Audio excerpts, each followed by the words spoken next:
Good morning, everyone, and welcome to Hebrew Academy. Just a quick comment before we go any further. We apologize. Zoom seems to be having a little bit of difficulty last night and this morning, so I apologize for the lag. The audio is definitely working, so we hope you listen through to the end. I'm sorry that we can't host you at Hebrew Academy with our usual hospitality, but I'm very excited that we're able to have so many schools represented today from Canada and from the United States. This morning's lecture is being offered as part of the second annual Jewish Community Mental Health Awareness Shabbat. And the purpose of the symposium really is to raise awareness of mental health and to take away some of the stigma that we usually associate with it. And before going any further, I really would like to personally thank Dr. Rachel Goodman-Aspler for making sure to always include our teams when she organizes these special programs and going the extra mile to make sure that it all happens. This year, our guest speaker is clinical psychologist, Dr. Norman Blumenthal. And if you had a chance to hear him last night, I don't need to tell you that you're really in for a treat. It gives me great pleasure now to call upon Rabbi Eddie Shostak, our school rabbi, and also recipient of the prestigious Brenda and Samuel Gewurtz Award for Jewish Educational Leadership. Rabbi Shostak.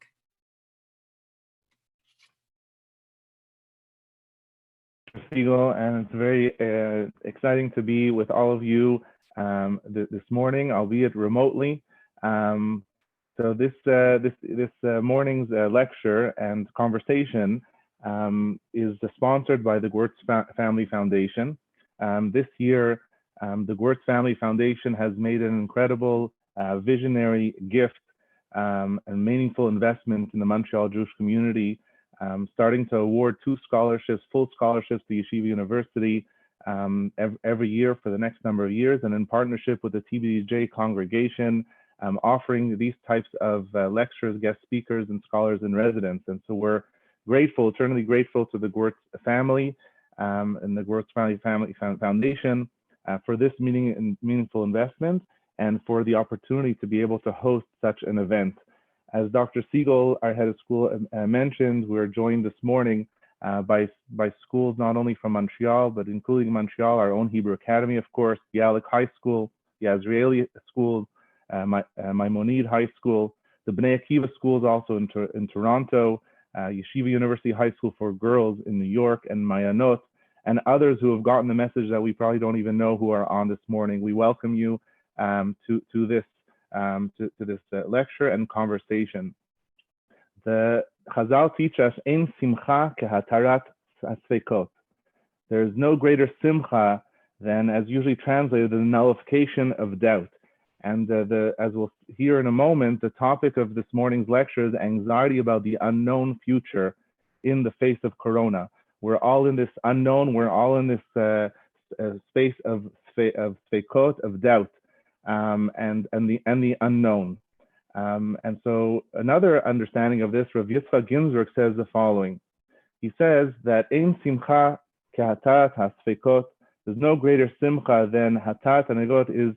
There's no greater simcha to be matir, to allow ourselves to be able to live in doubt, live in the sfekot, in the unknown, because ultimately we know that that's what life is. And if anything has taught us, this situation has taught us anything, it's that we just don't know. We just don't know anything, and it's about living in this present moment and being present in this present moment.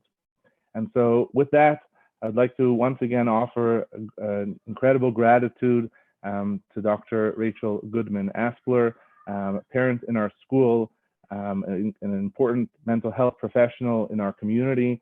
And with these initiatives, her reach has gone way, way, way beyond what probably she ever expected and ever imagined. And we're grateful and we're blessed to be able to have her in our school community. And with that, she will introduce Dr. Blumenthal. Morning, everyone. I am so honored to be able to introduce Dr. Norman Blumenthal to you this morning. I want to take the opportunity to thank Dr. Laura Siegel for her vision in having Hebrew Academy at the helm of this program, as well as Rabbi Eddie Shostak for taking ownership of it. And we're so excited that we're able to offer this to all of you. As Dr. Siegel said, we wish that we could get together in person and would love to host you here in Montreal. But it's been fun for me to connect with people from all over that I have in my past and otherwise to be able to offer this to you. I myself have two daughters who are supposed to graduate this year, one from grade 6 and one from grade 11. In Montreal, we graduate in grade 11. And the unknown of and the grieving and the loss of what they're missing is palpable in our house. So I look forward to hearing from Dr. Blumenthal, and I will introduce him now. A licensed psychologist in New York, Dr. Blumenthal heads the trauma team for OHEL and has for the last 25 years been at the forefront of addressing the emotional impact of calamitous events and losses, particularly in the Jewish community. Most recently, this has included the Pittsburgh shooting, the Houston floods, Malibu fires, and the assaults in Jersey City and Muncie. At Yeshiva University's rabbinic program, Dr. Blumenthal actively participates in the training of prospective clergy, particularly in the areas of pastoral counseling, trauma, and grief.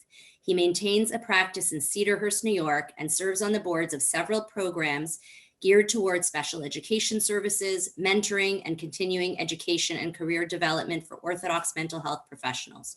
We welcome Dr. Norman Blumenthal.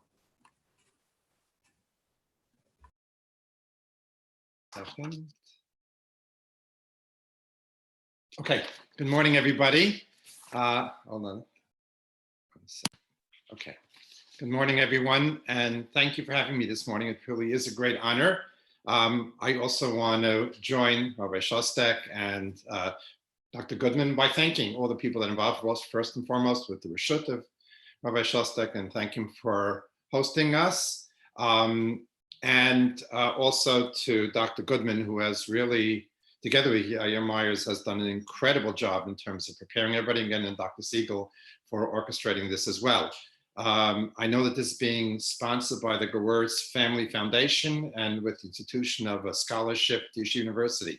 I am a proud graduate of both Yeshiva University High School for Boys and Yeshiva University, Yeshiva College of Yeshiva University. In fact, I served as the editor-in-chief of the college newspaper many, many years ago. And really, after a few years of being away from yeshiva, was invited back to involve myself in the training of smicha students, not obviously in the rabbinic training, which I'm not qualified, but training our students in counseling skills, in what's referred to as pastoral psychology, and really nurturing a cadre of young future leaders, and by now I can say even some who are actually leaders, are not only well-versed in our time-honored traditions of Talmudic study and observance of halacha, but also extremely well-versed as well in current psychological theories and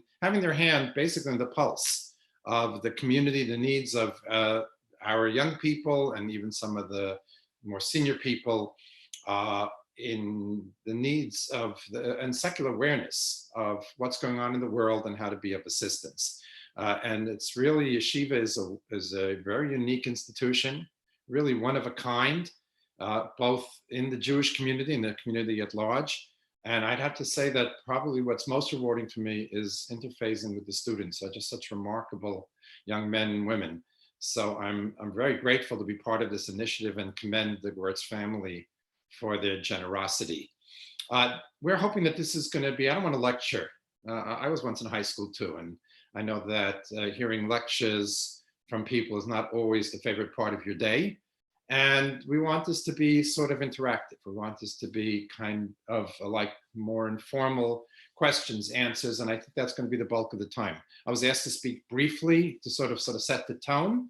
And I thought a good way of doing that, instead of talking about some of the psychological impact, although that'll be alluded to, of this COVID-19 crisis, is give you an idea of what my odyssey has been like, what it's been like for me, these past few weeks, and the role of someone who has probably more than anything else been trying to help the community and help individuals who are suffering and struggling with many of the stressors and unprecedented stresses that this crisis in this period has posed for us. First, let me just tell you a little bit about my background. It was alluded to by Dr. Goodman. I was actually, the way I got into this field takes us back about 25 years. So it's gonna be very personal. So I hope that prompts more personal introspection and questions as well. But it takes me back about 25 years. I had a practice. I don't know if I was teaching yet in YU, but I was doing supervision in a local hospital. I think I was still at the tail end of working in the Hebrew Academy of Long Beach as their psychologist. And I got a visit from an organization that works with children with cancer, from their head of family services. And she asked to come to my office, and she tells me that there were 6 parents who unfortunately lost children. And she wanted to know if I would help run, or be the anchor, I think was the term she used, for a weekend they want to run for these 6 parents who had children who died. I'll admit at first I was very flattered that they asked me. I found out later I was the 7th psychologist they asked. Nobody wanted to go near the subject. But, excuse me, but I didn't need it. I wasn't looking for something like that. And I said to her, let me think about it. I'll get back to you. And I remember I was sitting in my office afterwards, and I said to myself, if you're a mountain climber, you want to climb Everest. This is Everest. And I agreed to do it. And believe me, it was the last thing in the world I thought I would be doing. The last thing in the world I thought I would be doing when I was in graduate school. I'd be doing bereavement work or trauma work. It kind of shows you that sometimes, man plans, God laughs, that you think you're going one way, and so God takes you the other way. So I did the weekend, and it was very successful. And before I know it, we're doing more weekends. And next thing you know, I'm an expert in bereavement and trauma, which has led me up to this day where I run the trauma department for OHIL. And so naturally, when this crisis hit, it became my responsibility, the responsibility of my team, to address the needs of the community. So I want to tell you a little bit about what I've observed and what I've learned over these last, let's say, 6 weeks or so. You sort of lose your track of time, especially when you're quarantined. But since, let's say, about the week before Purim. First of all, there's been a progression, at least here in New York, and I assume it's comparable in other parts of the country, in terms of the reaction of people to this crisis. Initially, first of all, the focus was very different. The focus was very much on hygiene, not touching your face. And I have to say, and I'm saying this without an iota of judgment, the physicians, I did panels with ID, infectious disease physicians. And for the most part, they were saying, this is like the flu. We have to be careful. Let's wash our hands. Let's not touch our face. But I was really talking yet about social distancing, or I think really had any idea of the extent, the damage that this virus, and how incredibly contagious and invasive this virus is. Then, of course, it became apparent as it was started to spread so virulently. So we were introduced to quarantine and social distancing, wearing masks, gloves, etc. And at first, it was handled with a tremendous amount of enthusiasm.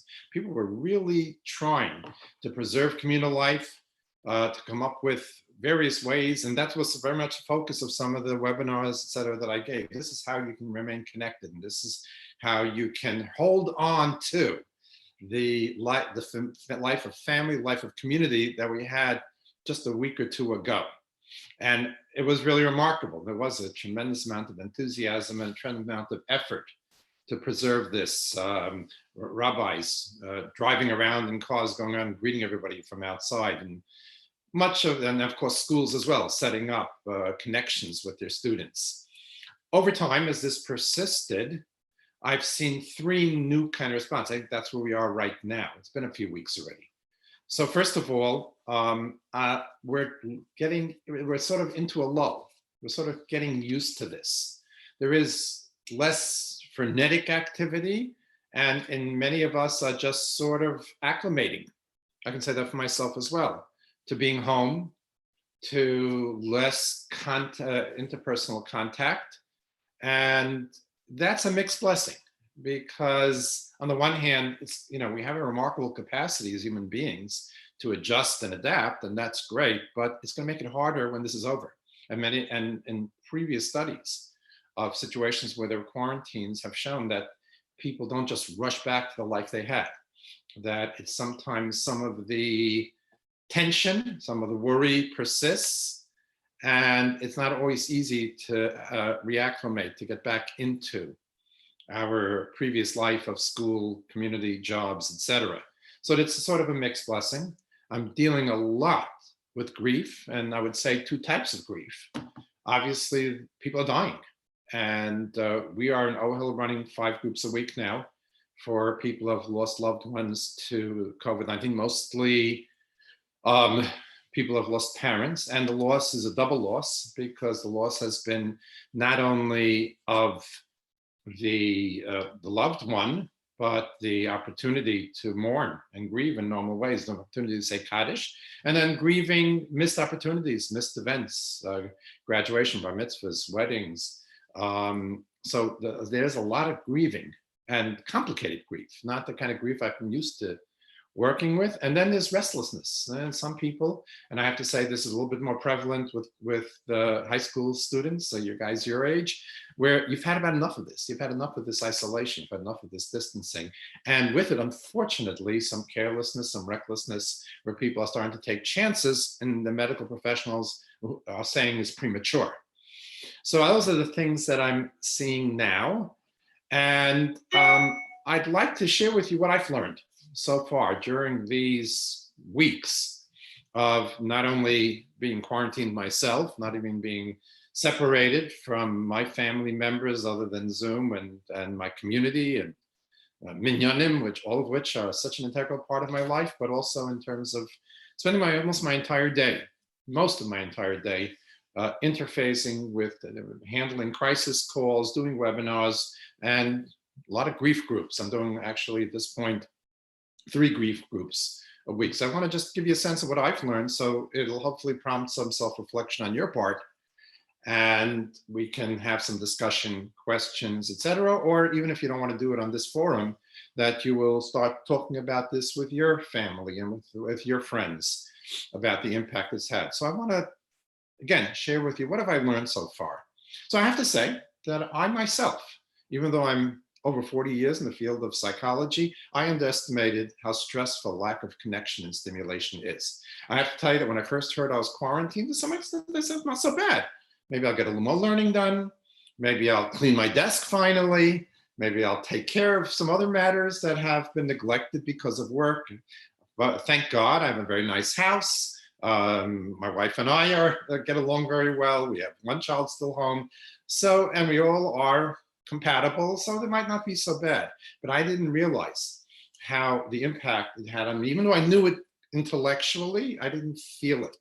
I didn't feel how disconnected and how painful that is, and how anxiety inducing it is. One of the interesting experiences I had, which I subsequently read is not just me, the very first week or two, I had very vivid dreams, not necessarily nightmares, but I had extremely vivid dreams. And I remember I said to my wife at one point, I think because there's so much limited stimulation, my brain needs more stimulation. And sure enough, a little bit later, I read an article that this is not out of the ordinary, that people who are quarantined start having very vivid dreams to compensate for the absence of stimulation. So I have to say that I didn't realize that it's a stressor.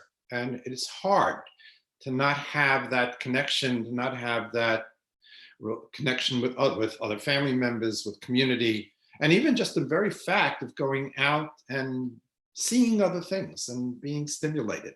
On the few occasions where I've had to leave my home, and again, I'm at an age where I'm probably more at risk, so I'm being more careful maybe than others, I don't know. But when I did put on the mask and the gloves, I went and take a walk or go to the supermarket when we had to. It was like strange, like I was like a little disoriented at first when I first left the home, until I got used to it again. So again, I'm learning how important stimulation is and connection is. I'm also, even though I'm a bereavement specialist, I have to say that I'm not sure if I fully appreciated how important these rituals are, how important a funeral, levaya, a burial, the shiva, but a real shiva with people with immediate presence, saying Kaddish, all this, how important it is, because it's so painful for these people that I'm dealing with, I'm doing these groups, to have been deprived, not only of these various rituals, even to be with their loved one as they deteriorated and as they died. So I can't, I would have known it and I would have anticipated it, but the extent to which it's painful, I don't think I appreciated it. I'm humbled by how little I can fix. We are bred in the medical model, mental health as well, that people come to us with conditions, whether they be anxiety, depression, attention deficit disorder, and we come up with solutions. We cure, we heal people. Well, I'm facing a lot now. I can't do anything about it. I can't bring back the people who have died. I can't give those who are suffering from the illness good health. I can't allow people who are craving and starving for connection. I can't give it to them. For those who are actually alone, and to a large extent, it's the elderly. But I did field one call from a young man who's Choser B'Tshuva, Baal Tshuva, right before Pesach. And he's a single man, not very old, but he's a single adult. And he can't go home to his family because they don't keep Pesach, and nobody's going to invite him during this crisis. And he has to sit alone in an apartment for Pesach. Look, I'm just very helpless in terms of how much I can help, I can assist others. On the other hand, though, what I have learned, and this is, again, this is all things I knew, but I know them better, how important it is just to commiserate, how important it is just to be there with someone. And a lot of the work that I'm doing is just that. I'm letting people cry on my shoulder, and I'm crying on their shoulder, figuratively, if not literally. And how much better people feel, and how important it is to recognize that we don't have solutions to every problem, but we can do it together. As a study, I'm quoting again and again. I quoted it last night, so I'll mention it again if people did not hear it, but I think it really very much speaks to my role today. The study was, they took college students to a very steep hill. They gave them a heavy pack, and they told them they wanted to climb the hill. But before they climbed the hill, they want them to estimate how difficult it'll be. And the difference was, though, one group climbed it alone, and another group climbed it with a friend. And pretty consistently, those who were climbing it with a friend estimated the hill as not so steep or difficult as those who were climbing it alone. And that's really what I'm doing, much more so than I had anticipated. I'm climbing the hill with someone and helping them see the hill not as steep and as great an ordeal as it really is. And that's a big chunk of what I'm doing. I'm amazed at how quickly I and others have adjusted to this Zoom contact and how effective it is. And I'm actually wondering, even let's say when this crisis is over, let's say when we've got the medicine, the pill that'll get rid of the coronavirus, am I going to still continue to have as much face-to-face contact, or will I be doing more of my work via Zoom? Because it is working and it is effective. And this is something that I hadn't anticipated, and I have even a greater appreciation for those, the IT people, who are also today very important and some of the hidden heroes of what's happening right now.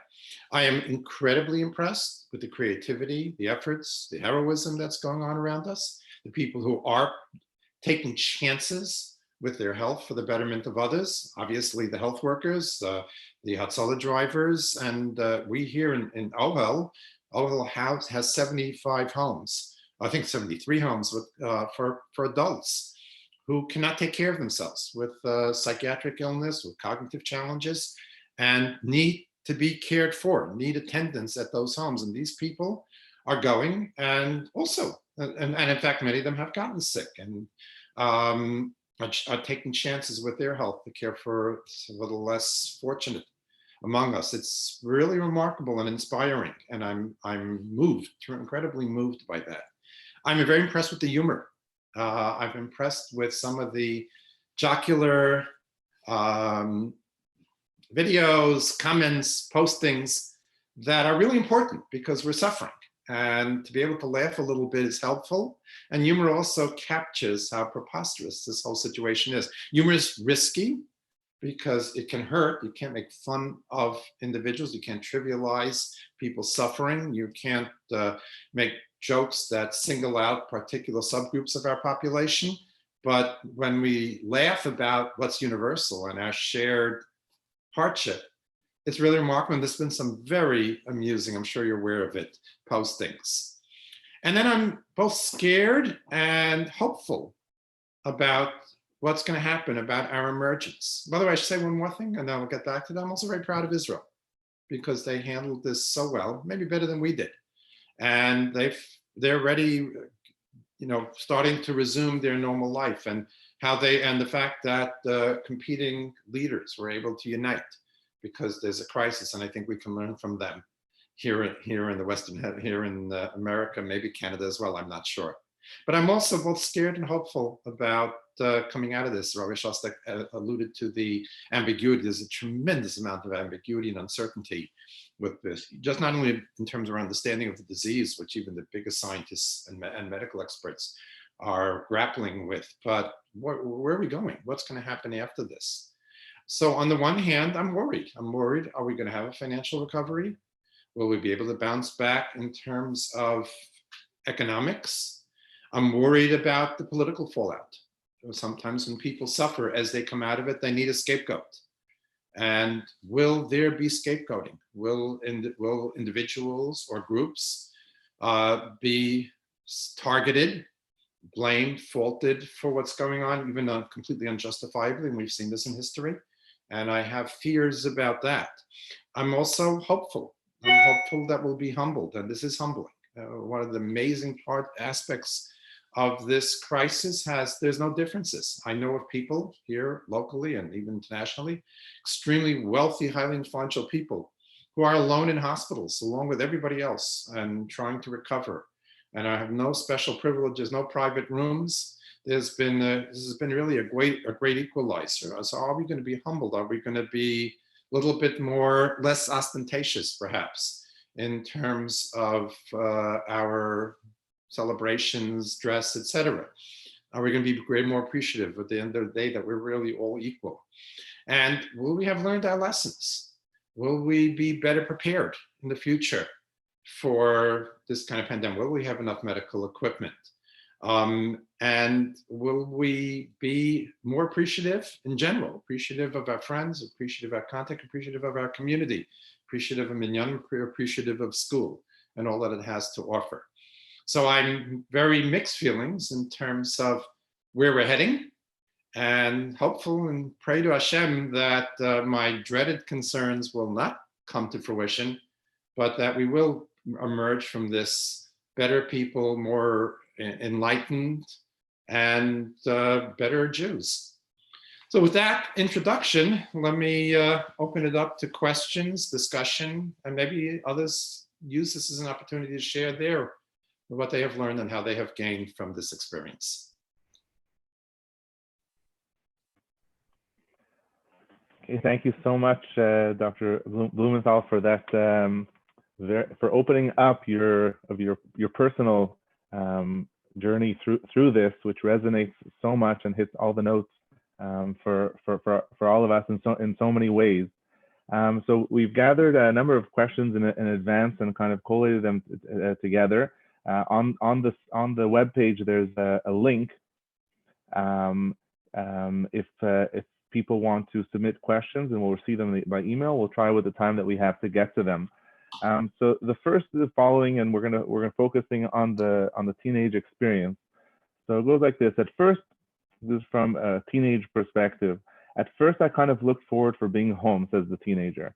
A break from school, time to chill, read, play games, didn't seem so bad. As far as friends go, we mostly communicate online anyways. It's now 8 weeks later and I feel kind of disoriented. I'm up most of the night playing video games. I start assuming I'll just play for an hour or so, and before I know it, it's 3 in the morning. I have to get up to daven and attend online classes, and I'm exhausted all day. I constantly feel like I'm in a daze, never quite sure what day of the week it is, and have totally lost interest in school and even friends. Why is this happening? Should I do something about it? So I'm addressing this. Okay, so it's a very representative question. And this is happening a lot to teens and happening a lot to adults as well. We need structure. We don't do well without structure. By nature, we're probably by nature maybe lazy beings, or maybe some people are so self-disciplined. But most of us, if we don't have to get up at a certain time, if we don't have to do what we ultimately realize is good for us, we don't necessarily do it. And usually we have external structure. We have to get to school on time. We have to get homework done. We have to get to sleep by this time. We have to know which day of the week it is, because there might be different expectations, different schedules on those particular days. So we're much more oriented to our surroundings. And many of us are feeling extremely disoriented because we're confined to our homes or limited in our contact. And certainly schooling has been truncated, has been limited. So we have to impose upon ourselves a structure. And much of the recommendations, and this has been almost from the onset, has been try to preserve your schedule as much as possible. Go to sleep when you usually go to sleep, wake up when you usually do, get dressed. Don't lounge around in pajamas all day. Create that structure internally so that you can remain oriented. And by the way, video games, you have to understand that this is extremely important. They are made to be very addictive. They are constructed by very brilliant people that are with the express purpose to make it very hard to put them down. And when you are playing video games or when you're watching things online, you lose your time, perspective of time.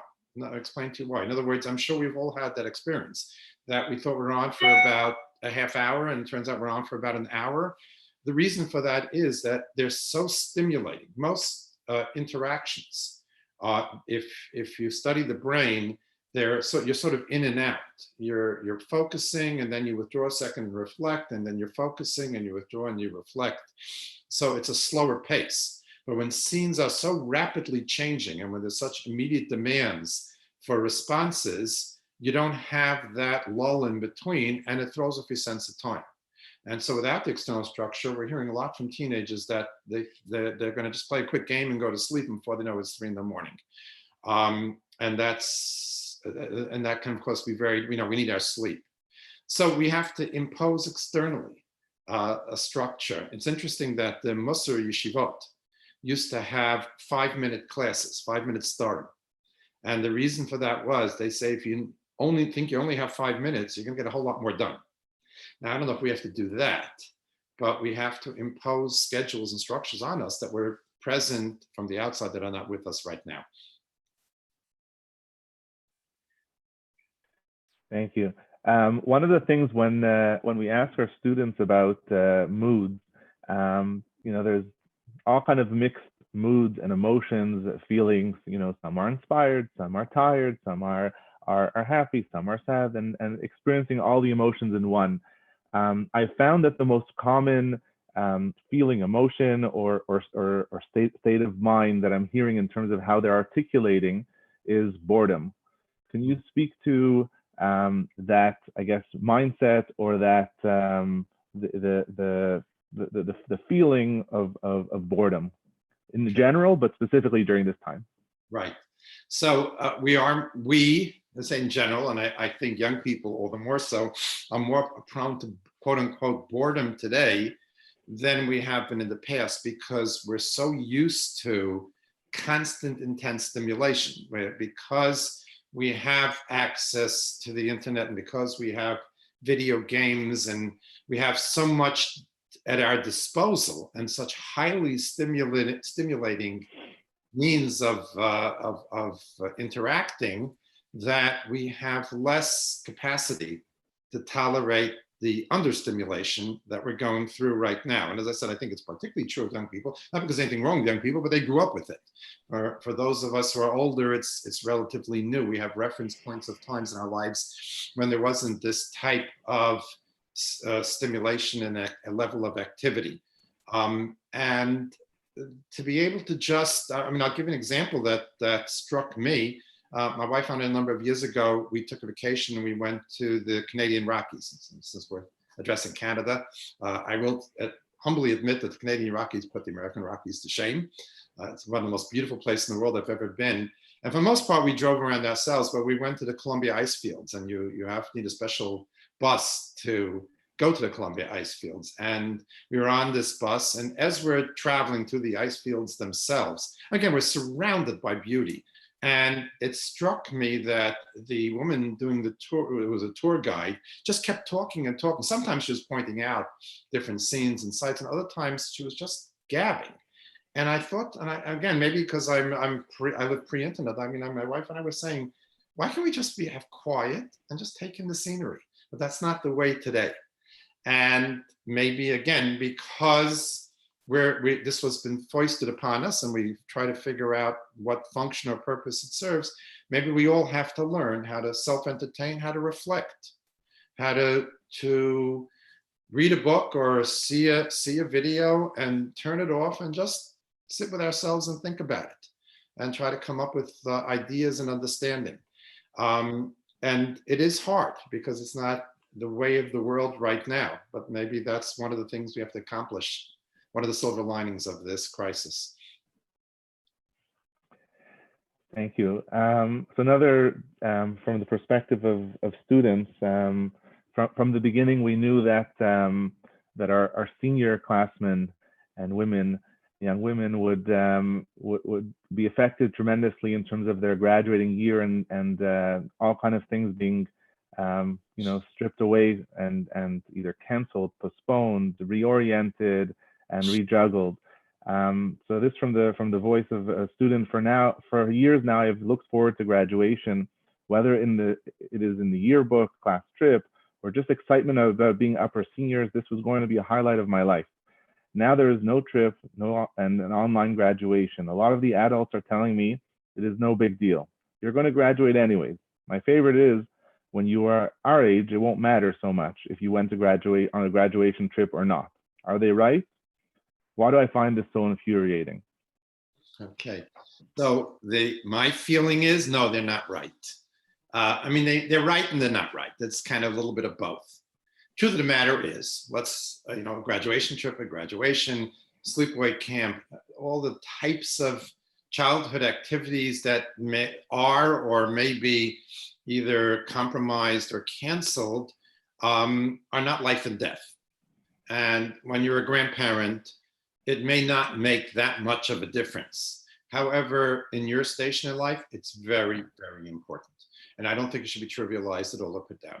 In today's world, the senior trip, graduation, sleepaway camp, a bar mitzvah for that matter, a wedding, all of these ceremonies are very important. But let's not even talk about bar mitzvah and wedding. Let's stay with just, graduation, being a senior, putting the yearbook together, that whole very heady times of being these upperclassmen. It's not just frivolous fun. It's not just luxury. It's a very important part of your life. And by the way, parts of your life that you'll remember. I mean, I'm way past high school, and I still remember, I didn't have a high school trip. I still remember my 8th grade trip, and I still remember my graduations and the ceremonies, and they are important part, and certainly camp.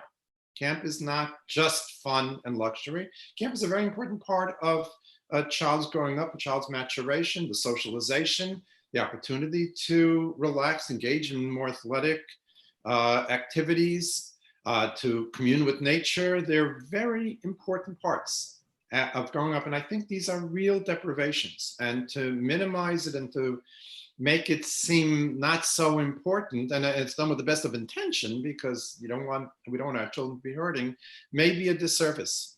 And my message to many of the kids who call and who are in pain over this and feel angry about what they're missing out on and events that they've been looking forward to for years is, yeah, you're right. It's terrible. And I'm commiserating with them and telling them that it is very unfortunate that something that's so integral to your life right now and will nurture memories that you're going to preserve for your entire life and will shape you are going to be significantly compromised. It's reality, and it is very unfortunate. Thank you. So we have the graduating you know, class, and we also have other more senior high school students who are looking at this unfold, and as they look at, you know, ahead, you know, what is my senior year going to look like? And with all indications, you know, things can be one way or it can be the other. So some are living it now and some are looking ahead. So maybe just to focus in a specific area, you know, we know, for example, you know, sports, high school sports, athletics is extremely, it's more than sports. It's so much of a immersive social experience that for many students, you know, becomes the defining moment of their high school. So a lot of things like classrooms we can put online, and you know, we can find different platforms. Where do you place athletics in, you know, in the high school experience? And you know, for students who are, so as an example of like looking ahead, you know, what's going to be next year, in my senior year. Right. So, Rabbi, you alluded to it very eloquently yourself earlier, and one huge stressor about all this, and I sort of alluded it to myself as well in my comments, is the ambiguity, the uncertainty. Ambiguity itself engenders anxiety.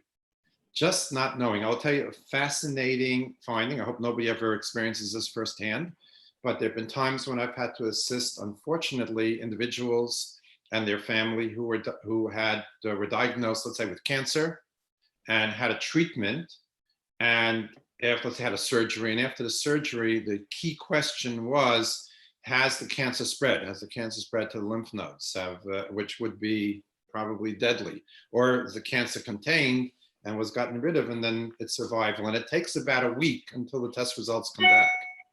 And even when the test results have come back and it was bad news that the cancer had spread, many people have told me that that was easier than that week of waiting, because the uncertainty is very unnerving.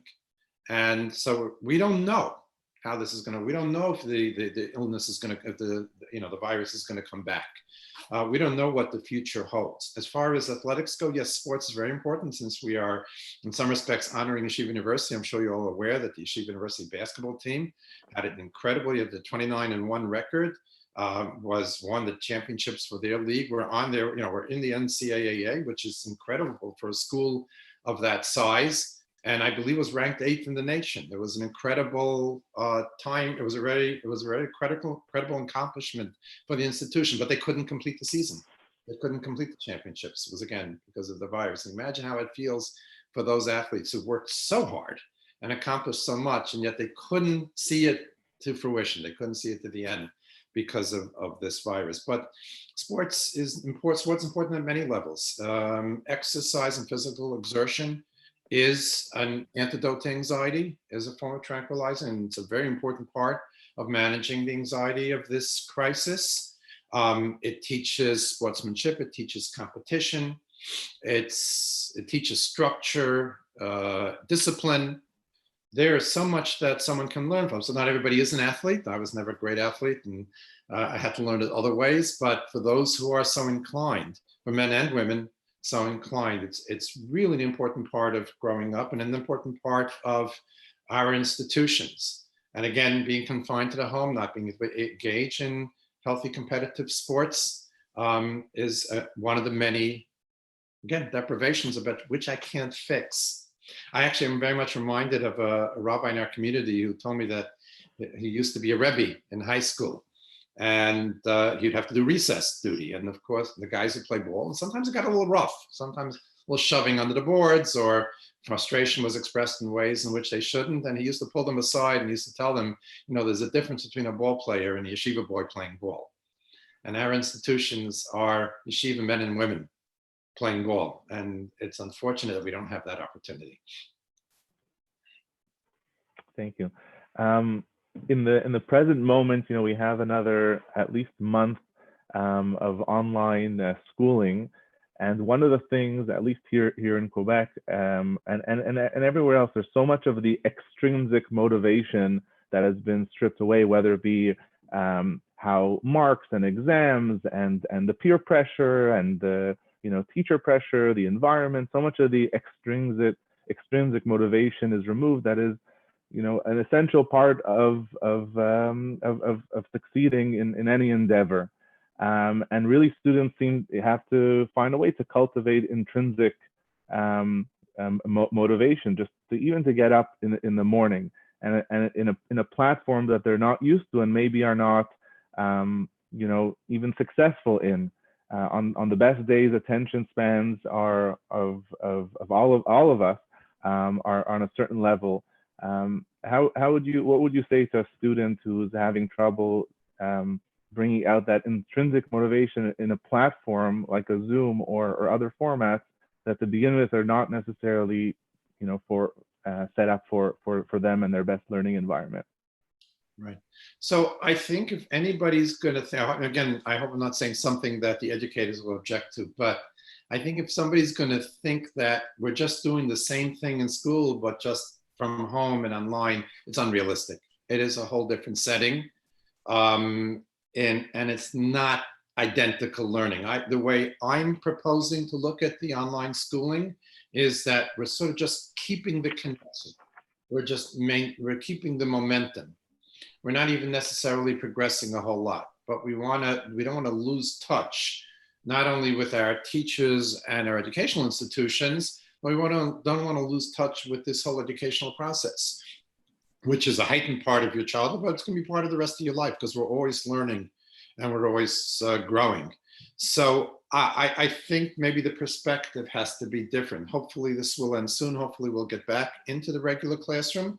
But until we do, we're in a holding pattern, I think, and we're just trying to maintain that connection. It doesn't have the same connotations. But I will say also that we spoke about this last night in the anxiety lecture, a part of what's happening with social media is that we're very busy comparing ourselves with others. And this is breeding a certain expectation, a certain perfectionism. Because whatever we do is being compared to others online. And maybe the less competitive nature of the education that's going on right now, we can maybe take with us and recognize that really how we have to be judged is not what we accomplish, but how hard we try. And maybe that's, again, one of the silver linings, because we really hope that when we emerge from this, we'll come out of this better people. So it takes away some of the senselessness of the struggling that we're going through. So picking up on that, what advice would you give to a teenager in terms of managing those expectations, given the restrictions? So it's not necessarily maybe about, can I, boost up my marks and boost up my profile for college or university and so on. But given the restrictions, how to manage the expectations of what a person can accomplish, how much a person can grow. So often as adults and educators, we're telling our students, we want you to emerge from this, 1 foot taller and to have grown and to have learned something and to find the treasures in your day and all of these things. That's the message that we're giving and trying to give ourselves certainly as well. So what advice on a teenage level would you give in terms of managing those expectations? Right. So again, in many respects, not sure if it's all that different for teenagers than if it's for adults. We're trying to get through this crisis. Imagine you own a house in the Midwest and there's a huge tornado coming and you're boarding up your windows and you're tying down all movable objects. And in the middle of all this, someone comes and says, by the way, the sink in the basement's been leaking for the last 3 months. What do you think we should do about that? We're not worried about that now. We'll take care of that when the tornado's over. We're in the middle of a tornado and we're trying to get through this. And at this juncture, and one of the things I think we're doing in general is, and I alluded to this earlier, is I think we have to judge ourselves. We have to also preserve our equanimity, preserve relationships in the home, because we're very much confined to the home. We don't need conflict in the home. And we're going to measure ourselves by how hard we're trying and how much effort we're putting in. Again, in my days at YU, I had the honor of being for 3 years in the shir of Aaron Kreiser. I don't know how many people know of Aaron Kreiser, but he was one of the great people at that transitional generation from the Holocaust to post-Holocaust Orthodox Judaism. And though brilliant beyond description, he graded us exclusively on effort. And his rationale was, well, Ruvain might be inherently very bright and Shimon is not that bright. But if Shimon's trying really hard, he deserves a better grade than Ruvain. And so I think maybe it's an opportunity for us to shift and assess ourselves on our efforts. And let's face it, this is, as I said for myself, and I think it's true for all of us, this is a humbling situation. We're going to be, we're humbled by this. We're helpless. We're the biggest geniuses, the greatest medical experts are scratching their heads.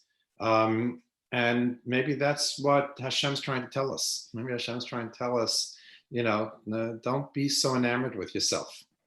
Do the best, do what you're supposed to, but there's a limit to how much we're in control. A question that just came, thank you, a question that came in, I think related, but maybe to take it one step further. How do you stay motivated when doing something, when over time that motivation goes away? How do you bring back motivation? Right. It's a great question. And it's very true. You know, we're all great at starting. You know, there's that famous line from Mark Twain that quitting smoking is easy. I do it once a month. We're all very good at starting. Maintaining the momentum is very hard. What I would tell the person who's asking that question is turn to others. Speak to your parents, your teachers, your friends. You need a cheering squad. You need to be, you know, we're social beings and you need to be prompted. I remember a number of years ago, I was watching a documentary about the whole focus. It was one of these nature shows. And the whole focus was on this bay in Alaska. And what happens is the whales who migrate up to this bay, they start in somewhere around Mexico, and then again, for feeding purposes, they have like a 3-week journey. They go up the Pacific, they come to this bay in Alaska. Now for 3 weeks, they've been traveling. They're very hungry, and this bay is replete with krill and herring, whatever, all the, you know, they can have a Sudat mitzvah. This is really their opportunity to have a delicious meal. And it's interesting, before they start their hunt, they start jumping out of the water and they start flapping their fins and they make noises. It's almost like they're dancing of something, you know, they're jumping out of water and all that, and then begin the hunt. And scientists are confused by that, why they're famished, why they do this. And they think it's like a cheering squad.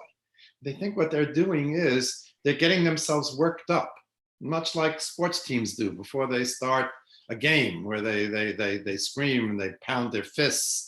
They need to get their enthusiasm up, and they do it together. And we're like that as well. And sometimes we need cheering squads, and sometimes we need to turn to friends and parents and mentors and be reminded, this is important, you can do it, and try to maintain that motivation. But again, it's a wonderful question. I think it's very representative of a challenge for all of us. What would you say, just probably we'll have one more question, maybe one other, and then we'll have Dr. Goodman wrap it up. We'll give a thank you and have her wrap it up. You know, something that's on the mind of students, and right now that's the biggest talk, you know, as school year starts to slowly, you know, wrap up and go in the rearview mirror, but in terms of the summer and the summer camps and so on. Some have announced that they're closing, some have not announced what they're doing yet, how or what, surveys going out. Whether summer camps are open or are closed, what is the value of the summer camp experience, the overnight type of program experience in Israel or in camp, that, you know, should be held on to, whether the students are the kids are there, or the kids are hopefully not in that situation, or are not there. So first of all, let me just say from the onset that summer camp is one that was not for everybody. There's some very well-adjusted, wholesome, healthy young people who just don't take to the sleepaway camp. They need their creature comforts. They don't like the structure of having to be here, be there, and it's not a slight to them. We're all different. And so before I make it some sort of universal statement, I want anybody who's grateful that they don't have to go to sleepaway camp or don't have to go on a team tour, that they'll feel somehow inferior. As I said, there's some very well-adjusted, wholesome young men and women who just don't take the camp. But for most of us, sleepaway camp is a very integral part of our childhood. And I will tell you, as someone who has not been to sleepaway camp as a camper for over half a century, or about a half a century, let's say, it's still in my memory banks. It's still there. It still shaped me very much. And I reference it oftentimes as I go through life. So for most of us, it's a very, very important part of our lives. And we're not going to, again, we don't know what's going to happen. It looks doubtful that there'll be a full summer of camp, if anything. And that goes with day camp as well, or teen tours, because of the progression of the illness. We don't know for sure yet, but it's certainly in doubt. And that would be again, one of the many deprivations. The only thing I can say, perhaps, is that sometimes when you don't have something, you appreciate it more when you have it. That's just human nature. And in fact, there's the Gemara in Brachot describes that two of the Talmidim of Rav, when Rav died, were coming home from his funeral. And it says they were sitting by a river, and they had a halachic question about Birkat HaMazon. And they didn't know what the answer was, and they tore their clothing again, because they said, had Rav been alive, he could have answered that question. And Rabbi Soloveitchik once in a hesped said, it's the all too human nature that we don't appreciate somebody or something until we don't have it. So I would tell you that if, as may very well happen, you don't have that very important part of your childhood, that very integral part of your childhood this summer, maybe you'll come to appreciate it all the more, God willing, next summer, when it's resumed in full force, and you'll take advantage of it all the more. I think that's the most comforting remark I can make to the audience. On that note, B'ezrat Hashem, we should all be comforted by those words of all the loss and all the longing, and hopefully when we do reunite and reconnect, we will able to appreciate those things that we've been missing that much more. Thank you so much, Dr. Blumenthal, and for being with us, for being in our school community, in our general community, and certainly beyond. Thank you for all those who joined in, and we're going to be sharing this more widely as well. It's been an invaluable morning, enriching, inspiring in so many different ways. Thank you once again, Dr. Goodman, for the privilege of this experience and this opportunity. And we'll hand it right back to you to wrap things up. Thank you, Rabbi Shostak, for doing an excellent job in moderating and for making sure that the students' voices were heard. And of course, Dr. Blumenthal, for your responses and your talk, which was, as we said, informative and inspiring. I just wanted to, first of all, make sure to thank Yair Myers, who, along with me, and I did not do this alone, has helped to coordinate all the programs of this weekend, including this one. So on his behalf, I appreciate his help. And of course, I want to thank Hebrew Academy, Dr. Siegel, Rabbi Shostak, for making sure that this was open to all the schools across North America that did participate, and other students and graduates who participated. And finally, I think it's important for us to say this talk was recorded. You will be able to get it at the link that it was on, which is tbdj.org/teen mental health. Sometimes it takes a while for teens to process things, and they might have watched or listened and maybe not heard everything that was said, and certainly for the people who didn't get on. So, you can go back to it, you can share it with your friends. If any parents are on, please share it with each other and with your children. And I think we need to remember, if we're talking about grieving missed opportunities, everybody grieves in a different way, and there's no right or wrong way to grieve. But the one thing that I will encourage everybody, and I know Dr. Blumenthal has been saying this all along, don't do it alone.